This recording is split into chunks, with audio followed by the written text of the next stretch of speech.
አሁን ላለህበት የድህነት ህይወት እጅ ሰተኑር ድሃ መሆነ ከጌታ አላህ ዘንድ ቀድሞ የተጻፈ የተወሰነ ነው አንተ ግን ላይታች ደፋ ቀና ያልክ የትላንቱን ድህነት በዛሬ ሀብት ለመቀየር ለምንድነው ጥረት የምታደርገው ልክ የቀድሙ ወንጀል አላህ የቀደረብህ የጻፈብህ እንደሆነ ሁላ ይሄም ድህነት አብሮ የተጻፈብህ አይደለም ወይ ለዛኛው ወንጀል ተውበትና ኢስቲግፋር ማድረግ ካልፈለክ ድህነትህን ወደ ሀብት ለመቀየር ለምን ሰበቡን ታደርሳለህ እጅ ስጥ ያኛውም ቀደር ነው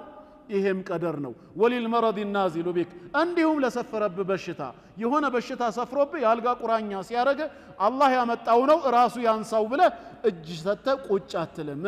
በየፋርማሲው በሆስፒታል በየክሊኒኩ ደፋ ቀና ትላለ ጤና ፍለጋ ወደ ጤንነት ከበሽታው በፊት ወደ ነበረው ወደ ትላንቱ ማንነት ልትመለስ ለምን መታመመህ አላህ የቀደረው ከሆነ እሱ ያመጣብኝ ነው ብለ ለምን ቁጭ አትልም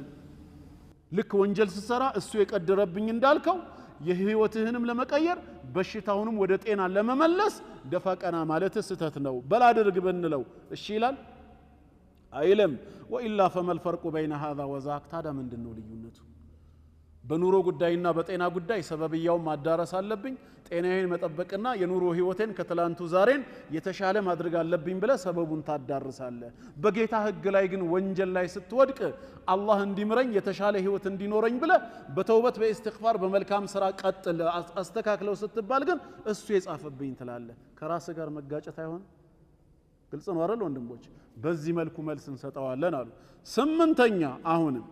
القائل بهذا القول أي من الاحتجاج بالقدر لم يسرى وانجل لم يسرى ومس توبتنا استغفار كما درجلك الله يقدر بين يصافبين ነው ብሎ የሚያመካኝ ሰውን ካስተዋላችሁት متناقض ከራሱ ሐሳብ ጋር የተጋጨ ሆኖ ታገኙታላችሁ እንዴት فلو اعتدى عليه شخص አንድ የሆነ ሰው ወሰን ቢያልፍበት فاخذ ماله ንብረቱን ቢወስድበት وانتهك حرمته ክብሩን ቢረማመድበት ወይ ደሙን ቢያፈሰው አው ይስተሐለ ደማሁ በጩቤ ወይ በያዘው ስለታማ ነገር ደሙን ቢያፈሰውና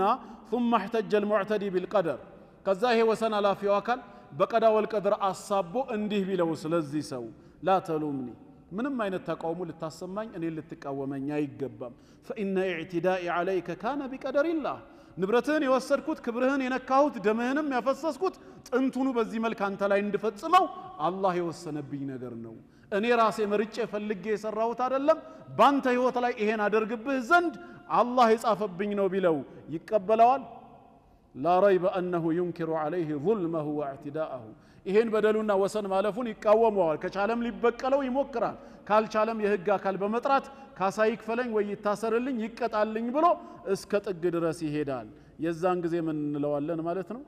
فكيف لا يقبل الاحتجاج بالقدر في اعتداء غيره عليه ويحتج به لنفسه في اعتدائه على حق الله تعالى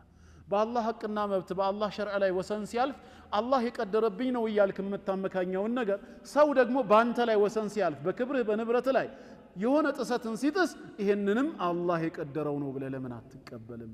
ወይስ የአላህ ቀደር የሚሰራው ለአንተ ወንጀል ጊዜ ብቻ ነው ሌላው ባንተ ላይ ወንጀል ሲፈጽም ግን ቀደር አይሰራም ይሄ ከራስ ጋር መጋጨት አይደል ስለዚህ አሁንም ጥፋት ከሰሩ በኋላ ተውበትና ኢስቲግፋር ማድረግ በኸይር ስራ በሰደቃ ወደ ትክክለኛው ማንነት ለመመለስ ጥረት ማድረግ እንጂ